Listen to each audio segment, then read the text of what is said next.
अस्सलाम वालेकुम, मेरा नाम इरफान शेख है। अगर आप लोग इस वीडियो में डायरेक्ट आए हो तो प्रीवियस वीडियो में मैंने आपको उन क्वेश्चंस के आंसर दिए थे जो कराची के रिजल्ट आने के बाद कॉमन बच्चों ने पूछे थे। स्क्रीन में आपको उसका थंबनेल दिख रहा होगा, लिंक डिस्क्रिप्शन में मौजूद है, वहां जाकर आप देखिएगा तो आपको अपने भी सवालात के कोई ना कोई जवाब मिल सकते हैं वहां पर।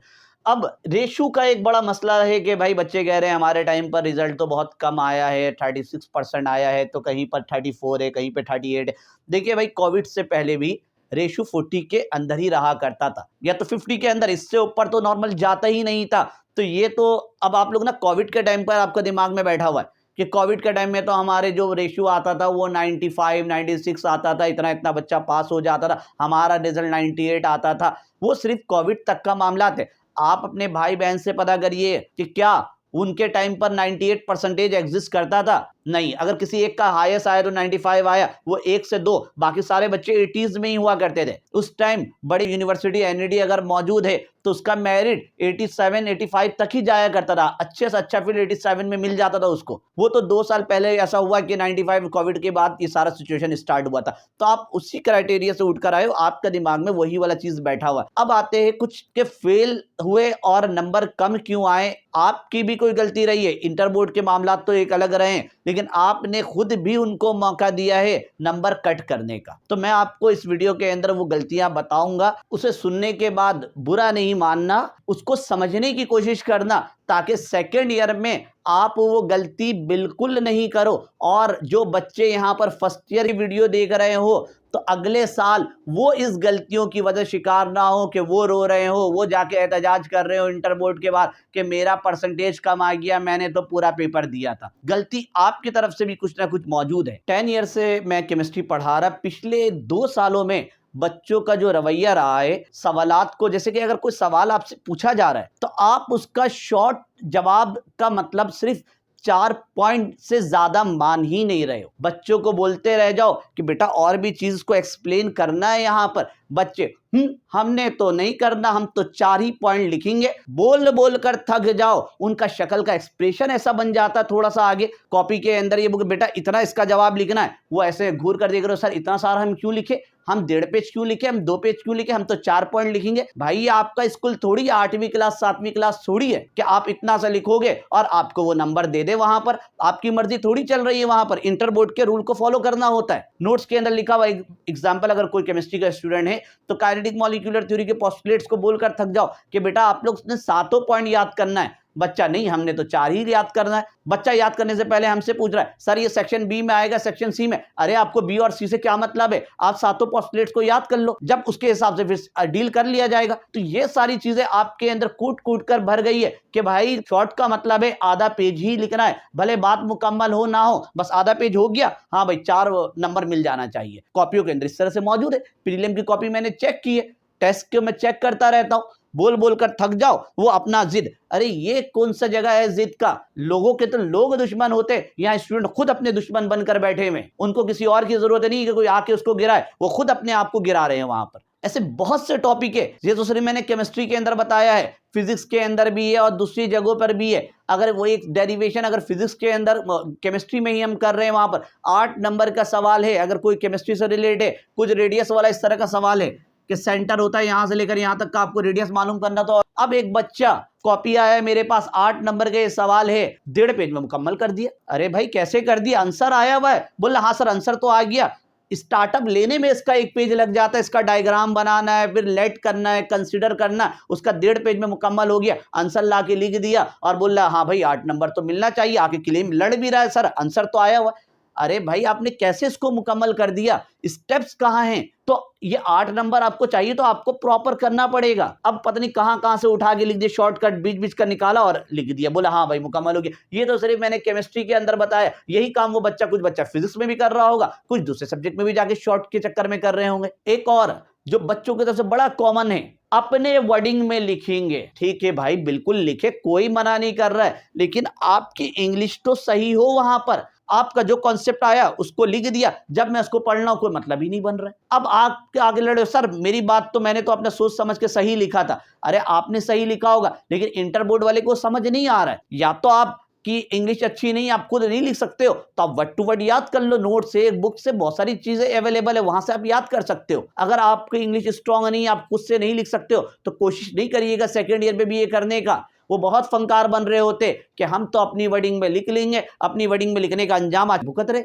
हाँ, जो बच्चे, बहुत सारे बच्चे हमने देखा अपनी वर्डिंग में लिखते, परफेक्ट लिखते, लेकिन 70% बच्चे को तो यहाँ पे इंग्लिश के ग्रामर का ही कोई ना कोई एरर हो रहा होता है कहीं ना कहीं। चलो फिजिक्स के अंदर ग्रामर चेक नहीं, लेकिन अपनी वर्डिंग को तो सही लिखो। वर्डिंग का भी कुछ आड़ा तिरछा जो आ रहा है उसको लिखते जा रहे हैं वहां पे। तो इंटर बोर्ड ना मेरे वालिद साहब का है, ना आपके वालिद साहब का, ना आपके जो टीचर पढ़ा रहे उनके वालिद साहब का। हम में से कोई ना, मैं आपको नंबर दिला सकता हूं, ना आपका टीचर इंटर बोर्ड में जाके नंबर दिला सकता है। आप लोग खुश हो जाते हो जो आपके कोचिंग कॉलेज के अंदर नंबर आप मिल जाता है, आप खुश हो जाते हो उसमें। उस नंबर का कोई फायदा नहीं है।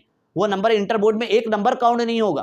कोचिंग के अंदर लड़ने के लिए आ जाते हो, या तो कॉलेज के अंदर टीचर से हमारा नंबर कट कर दिया, हमारा ये कर दिया, वो कर दिया। अरे भाई, वो आपके भलाई के लिए नंबर कट करता है और आप लोग उसी टीचर को दुश्मन बना के बैठ जाते हो। अब न्यूमेरिकल में चल जाओ तो वहां आपकी अपनी मर्जी चल रही होती है। जिसका मन किया डाटा बनाया, जिसका मन किया डाटा नहीं बनाया, डायरेक्ट सोल्यूशन लिखा, सोल्यूशन लिखकर फॉर्मूला और आंसर। भाई डाटा आपको बनाना एक प्रॉपर मेथड है। कुछ ने डाटा बनाया तो किसी ने फॉर्मूला नहीं लिखा। किसी ने अभी रिसेंटली कहीं मिड टर्म का कॉपी चेक कर रहा था, उसको मैंने 0 नंबर दिया वहां पर। वो लड़की ली आई, डाटा नहीं था, फॉर्मूला कुछ गलत लिखा हुआ था, फॉर्मूला किसी और चैप्टर का। हाँ, उस सवाल का आंसर ठीक है, किताब मेरे सामने मोलैरिटी का सवाल था, वो बोली सर ये आंसर तो सही आया है, कम से कम 2 नंबर तो दीजिए। अरे किस बात का मैं 2 नंबर दे दूं उसे? अब उसके दिमाग में बैठा हुआ कि आंसर पता नहीं कहीं से पूछ के लिख लो, कुछ भी किया हो A to Z, इस बेस में मैं नंबर कैसे दे दूं? तो ये काम भी बच्चे कर रहे होते, जिसकी वजह से परसेंटेज नीचे आता रहता है, रेशियो आपका और गिर गया नीचे, जो ओवरऑल जो बच्चे फेल हुए मैक्सिमम बच्चे। इसके अलावा अगर न्यूमेरिकल सॉल्व कर रहे हो तो वहां पर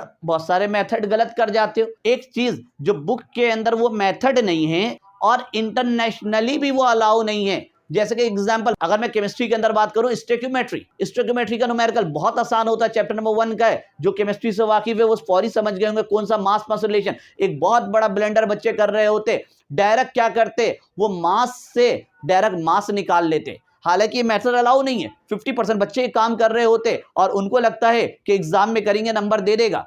नहीं देगा वो आपको नंबर। मैंने अपने चैनल के अंदर इस वीडियो को क्लियर लिख कर किया कि इस मेथड से करने पर ही आपको नंबर मिलता है। पहले मास को मोल में बदलना पड़ेगा, फिर मोल से आपको मोल निकालना है, फिर मोल को मास में बदलना है। बोलोगे सर ये तो बहुत लंबा हो गया। हाँ भाई, इसी चीज का नंबर मिलता है। कुछ बच्चे और शॉर्ट के चक्कर में वो एप्टीट्यूड मेथड लगा देते, एक्स वाला। जब देखिएगा मेरी वीडियो मौजूद है, वहां पर वो एक्स से मिलाया और 2 मिनट के अंदर आंसर आ गया, आधे पेज में आंसर आ गया उसका। लेकिन जो मेथड ओरिजिनल है उससे करोगे 1.5 पेज से 2 पेज लाजमी जाएगा उसमें, वो आधे पेज में आएगा ही नहीं। तो आप लोग शॉर्ट के चक्कर में, बाबा ये तो बहुत अच्छा, वो टीचर तो बड़ा शॉर्ट करवा रहा होता है, उसी को हम फॉलो करेंगे। अरे जो टीचर शॉर्ट करवा रहा है वो आपका दोस्त नहीं, दुश्मन है, वो अपने बचने के लिए आपको शॉर्ट करवा दे रहा है। और हम जैसे टीचर विलन बन जाते क्योंकि हम पूरा प्रोसेस करवा देते। अरे शॉर्टकट तो मुझे बेइंतहा आता है। एप्टीट्यूड वगैरह की जो तैयारी करवाई जाती है, वो सारी चीजें शॉर्टकट बताने के लिए आपसे 50-60 हजार रुपए ले रहे होते। वो सारी चीजें मुझे आ रही होती। मैं अपनी क्लास में जब करवाता हूँ तो शॉर्टकट बाद में बताया जा सकता है, लेकिन साथ साथ अगर मैं आपको शॉर्ट ट्रिक बता दूं तो आप लॉन्ग को फॉलो ही नहीं करोगे। बहुत सारा ऐसा मेथड है, शॉर्टकट बहुत सारी चीजों का मुझे पता है। डायरेक्ट लिमिटिंग रिएक्टेंट का जो न्यूमेरिकल है ओरिजिनल तरीके से करोगे, कम से कम उसमें जो आंसर पे लगेगा 3 पेज तक वो जाएगा। आप लोगों ने जो शॉर्टकट करवा दिया जाता है डायरेक्ट मास से, मोल में कन्वर्ट ही नहीं करवाते, वो डायरेक्ट मास का मास रिलेशन बनाया, एक्स मेथड और आंसर आ गया 1.5 पेज में। अरे मैं आपको शॉर्ट सिखा दूंगा, 4 लाइन में ही आंसर आ जाएगा। लेकिन वो एप्टीट्यूड मेथड है, कैसे उसको यहां पर आप फॉलो कर सकते हो? आप लोग शॉर्ट के दीवाने हुए होते हो कि शॉर्ट मिल जाए कहीं से, थ्योरी क्वेश्चन शॉर्ट मिल जाए कहीं से, शॉर्ट कर ले उसको, न्यूमेरिकल उसको भी शॉर्ट कर ले कहीं से, और डेरिवेशन उसको भी शॉर्ट कर ले। पूरा पेपर आपने शॉर्ट किया तो नंबर भी आपको शॉर्ट पे मिला। जहां नंबर आपका जो टारगेट था 70 मिलना चाहिए, वहां आपको 35 दे दिया। तो आपने जब शॉर्ट किया तो नंबर भी आपको शॉर्ट में दिया गया। जब ये चीज क्लास में बोलो तो बच्चे सुनते ही नहीं है। बच्चा अपने जिद पे अड़ा हुआ है कि नहीं हमने तो शॉर्ट करना है। पहले ही जब कोई सवाल उनको बताओ तो वो सर ये सी में आएगा या बी में आएगा। अरे बी और सी से आपको क्या लेना देना? आप उसकी तैयारी करो। एक सवाल फिजिक्स के अंदर तो बाज़ औक़ात होता है कुछ सवालात मखसूस एक सेक्शन सी में आ सकता है, लेकिन केमिस्ट्री जैसे सब्जेक्ट में कोई श्योरिटी नहीं होता है। कभी ये सवाल कोई सेक्शन बी में आ रहा है ना, अगले साल वो बढ़ाकर उसकी चीज़ों को अंदर एक्सटेंड कर देगा, सेक्शन सी में डाल देगा। अब बच्चा सर आप बताएं बी में आ रहा है या सी में आएगा ये? अरे इंटर बोर्ड मेरा थोड़ी है, उसकी मर्जी है वो बी में दे या सी में दे। अब मैं आपको बी बोल दूं तो आप फिर उसको वही 4-5 पॉइंट याद कर लोगे। अब हो सकता है बोर्ड के पेपर में वो सेक्शन सी में आ जाए। ऐसे बहुत से सवाल एग्जिस्ट करते हैं जो बी और सी में चेंज होकर आ रहा होता है। कभी कोई सवाल बी में आ रहा होता है, कभी वही सवाल सेक्शन सी में भी मिल रहा होता है। अगर कोई टीचर आपको बुक से हटकर कुछ सॉल्व करवा रहा है, जैसे न्यूमेरिकल, स्टोइकियोमेट्री, लिमिटिंग रिएक्टेंट, तो आप अब तो इंटरनेट का जमाना है, सब कुछ क्लियर हो सकता है। आप जाकर इंटरनेशनल लेवल पे चेक कर सकते हो कि टीचर ने जो मेथड करवाया है क्या वो इंटरनेशनली भी एप्लीकेबल है। टीचर अपने मर्जी से करवा सकता है बुक से हटकर। कि कब वो नहीं करवा सकता, पहले ये मैं आपको बताता हूं कि एक चीज जो आपके बुक के अंदर सही लिखा हुआ है, आपने उसको इंटरनेट में चेक किया, इंटरनेशनली भी वही चीज फॉलो हो रहा होता है। जैसे स्टोइकियोमेट्री बता रहा हूं, मोल में कन्वर्ट होने के बाद ही वो फॉलो हो रहा होता।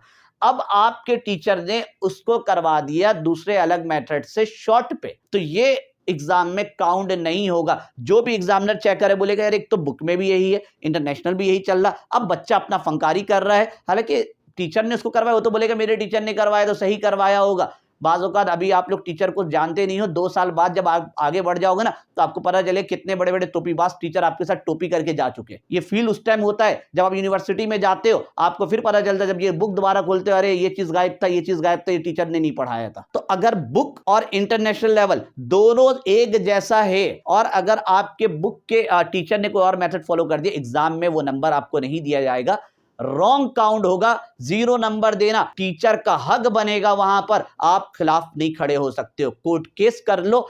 जब बुक में अलाउ नहीं है, इंटरनेशनल लेवल पे अलाउ नहीं है, तो आपने कहां से अलाउ कर दिया अपनी तरफ से किताब के अंदर जो चीज नहीं है। अब बात है कि टीचर कब कोई चीज चेंज करके करवा सकता है। हो सकता है कि बुक के अंदर कोई एरर हो जाता, छोटा मोटा कुछ एरर है और टीचर ने आपको वो मेथड करवाया जो इंटरनेशनल लेवल पे एक्सेप्टेड है, तो आप अगर वो मेथड फॉलो कर लेते हो टीचर का तो नंबर दे देगा, क्योंकि आपके बुक में भी कहीं ना कहीं गलत है। और जो चेकर जाहिर सी बात है वो भी यूनिवर्सिटी लेवल पढ़ा हुआ है, बोलेगा हाँ ये मेथड तो एक्सेप्टेड है, वो समझ जाएगा, आपको टिक करके छट दे देगा। हो सकता है कि बुक के अंदर गलत है, उसी मेथड को अगर फॉलो करके चला दे, तब भी टीचर अगर उस मेथड को भी चलाता है तो मुमकिन है कि तब भी आपको नंबर दे देगा। ठीक है, बच्चे ने शायद बुक से पढ़ा होगा, बुक में ये चीज लिखा हुआ तो हम नंबर दे देते हैं। लेकिन एक चीज जिसमें वो नंबर नहीं देगा, आप जितना कोशिश कर लो कि बुक में भी वो सही लिखा हुआ, इंटरनेशनल लेवल पे भी सही लिखा हुआ, और एक आपने नया मेथड आगे चला दिया, अलाउ नहीं होगा, ये नंबर कटेगा। और ये कराची के अंदर बहुत सारे बच्चों ने कॉपियों में किया हुआ है। ऐसे ऐसे मेथड और ऐसी ऐसी चीजें चला रहे अपनी मर्जी से,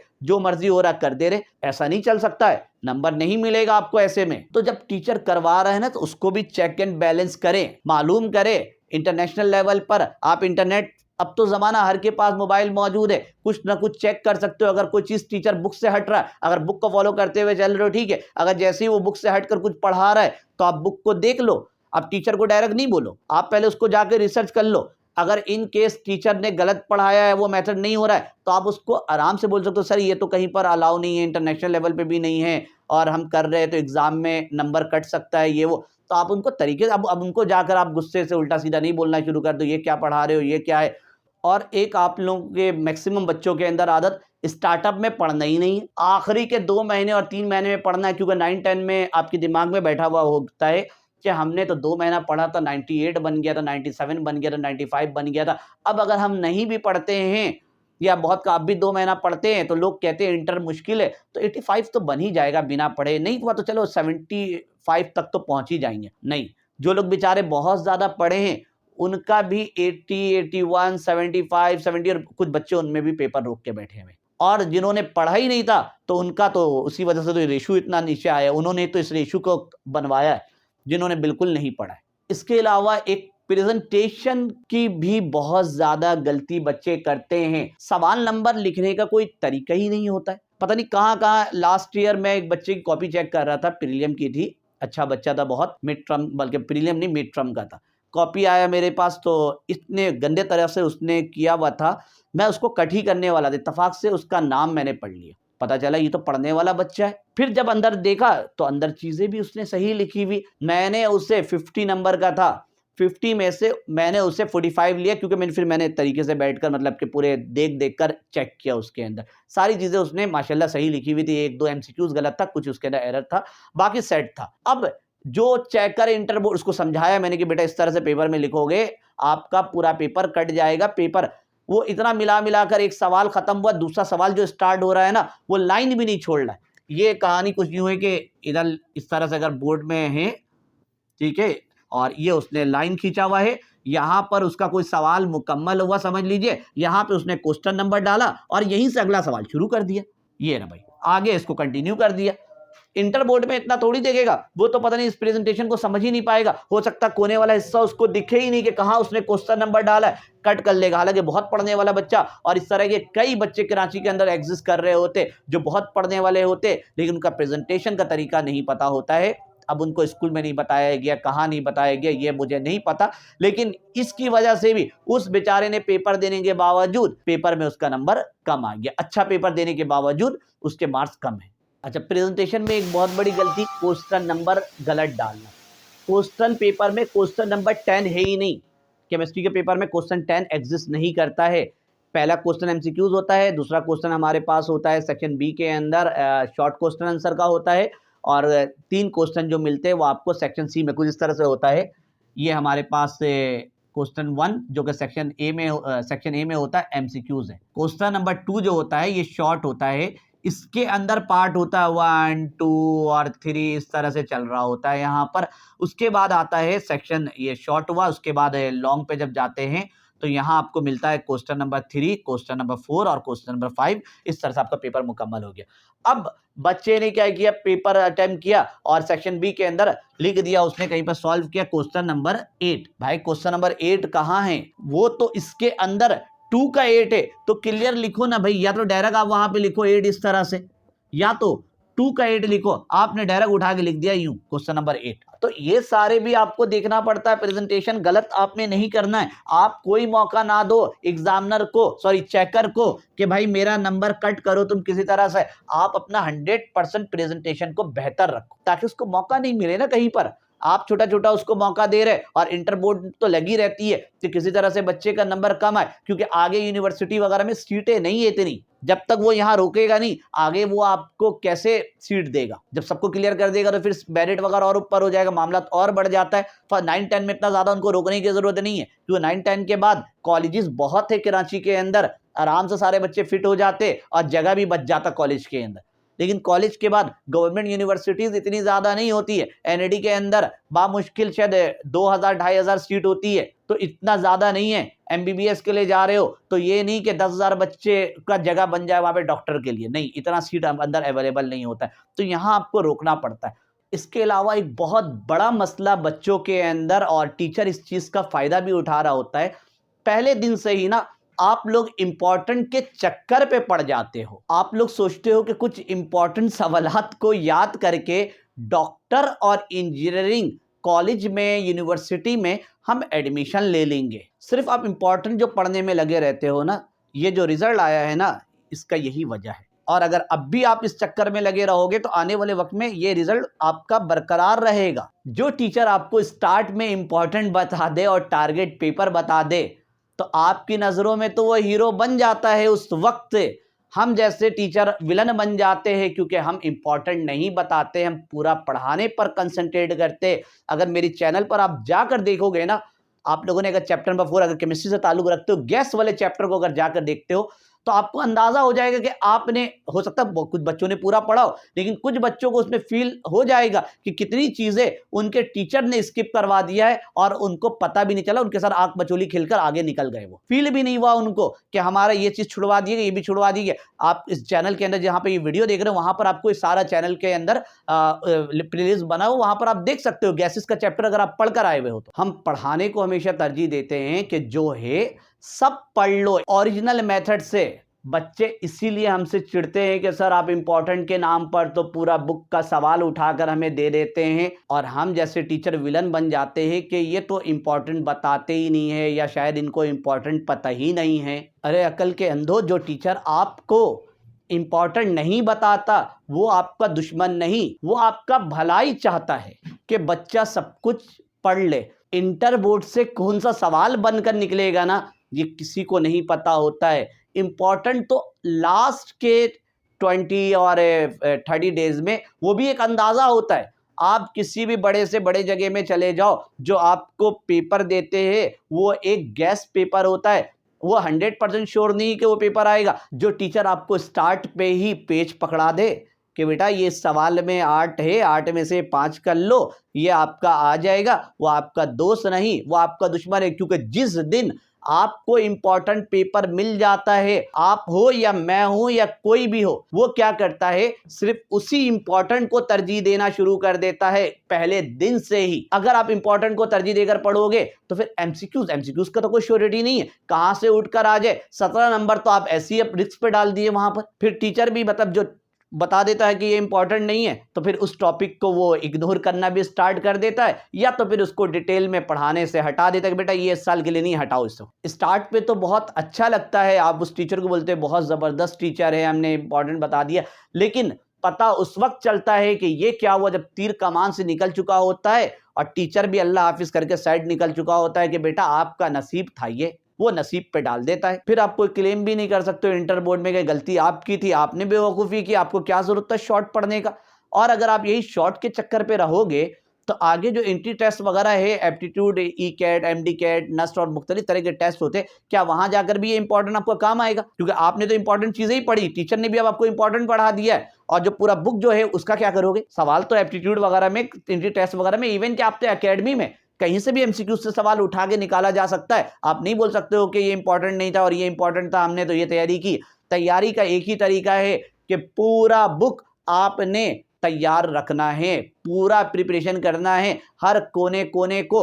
अगर ये करोगे तभी फ्यूचर में आपके लिए भलाई होगा। अगर आप सेकेंड ईयर में हो तो फर्स्ट ईयर में जो हो गया उसको सही किया जा सकता है, वो तरीका मैं आपको अगली वाली वीडियो में बताऊंगा। और जो स्टूडेंट फर्स्ट ईयर में अभी भी उनके पास मौके मौजूद है, वो टाइम जाया नहीं करे, ये सब उल्टे सीधे चक्कर में, शॉर्टकट के चक्कर में ना पड़े, वरना उनको भी भुगतना पड़ेगा। जो अभी फर्स्ट ईयर के स्टूडेंट भुगत रहे उनको भी रोना पड़ेगा अगले साल। तो ओरिजिनल मेथड से पढ़ने की आदत डालिए, तभी कामयाबी मिलेगी, वरना फिर मुश्किलात का सामना आपको करना पड़ेगा। जिन बच्चों का पेपर क्लियर हुआ ठीक है, अगर इन केस किसी का केमिस्ट्री का पेपर रुका हुआ है तो मेरे चैनल के साथ जुड़कर आगे चल सकता है। केमिस्ट्री के सिर्फ, बाकी अगर कोई सब्जेक्ट रुका हुआ है वो तो मार्कशीट अभी आपका आएगा तो आपको पता चल जाएगा आपका कौन सा सब्जेक्ट रुका हुआ है। केमिस्ट्री रुका हुआ है तो मैं आपको पर्सनल यही एडवाइस करूं, क्योंकि कोई पैसे नहीं लगेंगे, इस चैनल के अंदर आपको नोट्स भी मिल जाएगा, आपको सारे लेक्चर भी मिल जाएंगे और प्रॉपर तरीके से सब कुछ आपको मिल जाएगा। यहाँ पर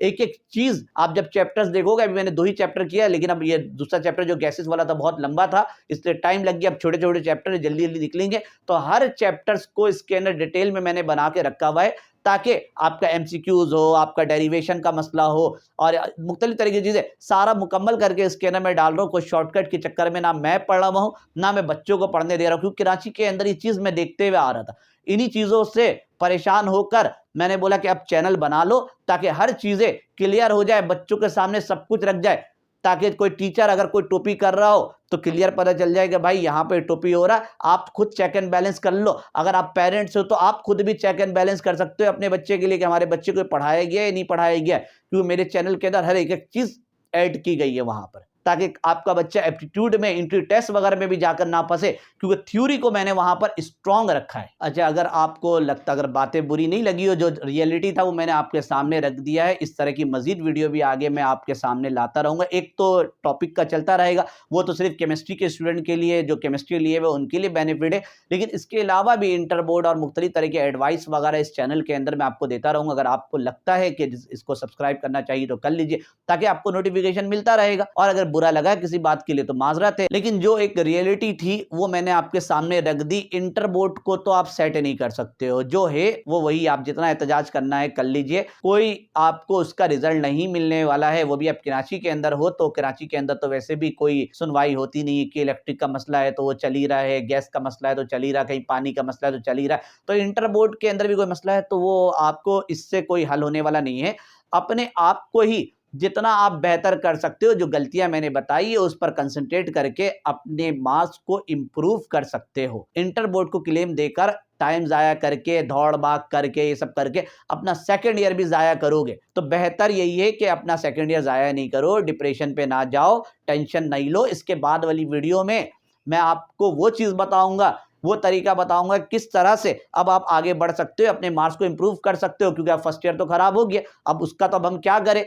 पिछले वीडियो में बताया था कि इंप्रूव नहीं कर सकते, तो अब आने वाली वीडियो में स्पेशली उसका थंबनेल आपको दिख रहा होगा, उसका लिंक डिस्क्रिप्शन में मौजूद है, उसके अंदर मैं यही बताऊंगा कि भाई परसेंटेज कम आ गया तो अब क्या करना है, फेल हो गए तो अब क्या करना है, क्या क्या इंप्रूवमेंट की पॉलिसी है आपको नहीं पता होता है, बाद में पता चलता है जब सेकंड ईयर का पेपर भी दे चुके हो तो रिजल्ट आता है, उसके बोलते हैं हाय ये सेकंड ईयर की पॉलिसी काश मुझे पता होती, तो फिर मैं इस रास्ते को फॉलो करते हुए आगे बढ़ता। तो मैं आपके सामने वो पॉलिसी भी रख दूंगा, फिर एग्रीगेट भी मैं बताऊंगा आपको, वो वीडियो लाजमी देखिएगा। एग्रीगेट का मतलब ऐसा भी है कि एक सब्जेक्ट में अगर आपका 0 नंबर आया है तो फिर भी मार्कशीट में ना पास लिखा हुआ है। बच्चे परेशान हो जा रहे हैं, ऐसा हो सकता है कि 1 नंबर आया, 2 नंबर आया किसी सब्जेक्ट में, जैसे फिजिक्स में आपका इन केस 2 नंबर आया। एग्रीगेट एक ऐसा चीज है जो आपको क्लियर शो करवा देता है। तो ये सारी चीजें क्या है, क्योंकि एक साल, क्योंकि जिसका परसेंटेज कम आया हो सकता है एडमिशन ना हो उसका, तो 1 साल जाया हो रहा है, तो उसको मैं तरीका बता दूंगा कि अब उसको किस तरह से यूटिलाइज किया जाए। और जिन बच्चों का भी पेपर क्लियर नहीं होगा, इनके सप्लीमेंट्री में जाएंगे तो मार्कशीट में सप्लीमेंट्री का धब्बा लगा हुआ होगा, उस धब्बे को कैसे हटाया जाएगा वो भी उसी वीडियो के साथ जब रहनुमाई करूंगा तो वहां आपको मिल जाएगा। तो मिलते हैं आपसे अगली वीडियो में। अल्लाह हाफिज।